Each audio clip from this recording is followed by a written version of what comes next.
Eleanor Arroway is a young girl who is about to learn the true meaning of connection. She discovers the universe through her father's eyes. In their basement sanctuary, surrounded by star charts and technical manuals, Ted Arroway teaches his daughter the art of reaching out. Her small hands learn to work the ham radio dials, her voice calling out into the night. Each successful contact brings a smile to her face, each distant voice a reminder that we are never truly alone. The lessons go beyond mere technology. Ted teaches Ellie about exponential numbers using grains of sand, about the vastness of space and time, about the patience required for discovery. If you want to make an apple pie from scratch, he tells her, quoting Carl Sagan, you must first invent the universe. These moments shape her understanding of both science and love, twin forces that will guide her life's journey. Then comes the morning that changes everything. Ted collapses, and young Ellie's desperate run for his heart medicine proves futile. In the aftermath, science becomes both shelter and purpose, a way to maintain connection with everything she has lost. Years pass, and Eleanor Arroway emerges as a brilliant but isolated scientist. The Arispo Observatory becomes her home, its massive radio telescope dish a constant reminder of humanity's attempt to pierce the cosmic veil. She works tirelessly, scanning the stars for patterns, for any sign that we are not alone in the universe. But the scientific establishment, represented by her former mentor David Drumlin, sees only waste in her efforts. When Drumlin cuts her funding, declaring SETI a fool's errand, Ellie refuses to abandon her search. Her determination catches the attention of Haddon, an enigmatic technological pioneer who views her quest from his perpetually airborne private jet. With his support, she relocates to the Very Large Array in New Mexico, where 27 radio telescopes stand like mechanical sentinels in the desert. Into this world of pure science comes Palmer Joss, a religious philosopher studying technology's impact on faith.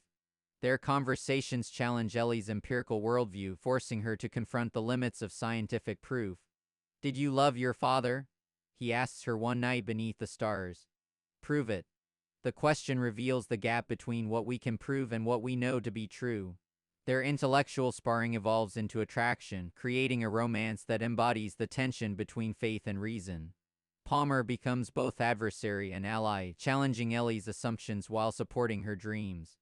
Their relationship mirrors humanity's struggle to reconcile scientific knowledge with spiritual truth. Everything changes on a quiet night at the VLA. Through her headphones, Ellie hears something unprecedented, a clear, repetitive pattern of pulses coming from the vicinity of Vega. The signal's artificial nature is unmistakable, broadcasting prime numbers like a cosmic greeting card. Within hours, the site transforms from scientific outpost to global focal point. The world reacts with wonder and fear. News crews descend on the facility, religious groups hold vigils, and governments scramble to respond. President Clinton addresses the nation while global markets fluctuate wildly. Within the signal, layer upon layer of encrypted data reveals itself, ultimately providing blueprints for a mysterious machine. The machine's construction becomes humanity's greatest engineering project, dwarfing the pyramids and moon landing in scale and ambition.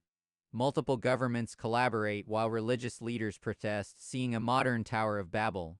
The project forces humanity to confront fundamental questions about our place in the cosmos and our readiness for what we might find. Ellie finds herself thrust into the public spotlight, defending the project before Congress and the media. Her honest admission about being unable to prove God's existence nearly costs her the chance to pilot the machine. Meanwhile, Palmer Joss becomes a leading voice for religious concerns, straining their relationship even as they grow closer. The Florida machine's destruction by a religious extremist seems to end humanity's dreams of cosmic contact. David Drumlin, who had politically maneuvered his way into being the pilot, dies in the explosion.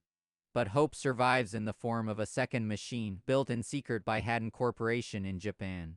When Ellie finally sits in the pilot's chair of the second machine, it feels like the culmination of her life's journey. The activation creates a wormhole network, sending her through tunnels of light and energy built by an ancient civilization.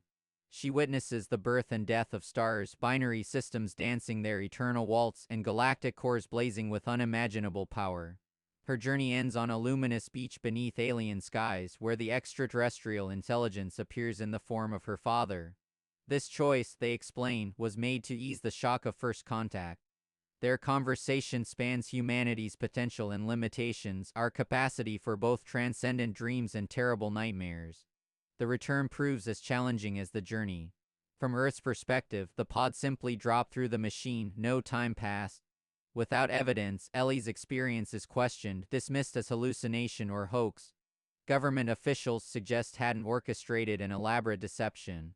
Yet the story doesn't end with doubt. Ellie continues her work at the VLA, more at peace with the mysteries of existence. She shares her father's lesson about grains of sand with visiting children, suggesting that in such a vast universe, believing we're alone might be the most irrational position of all.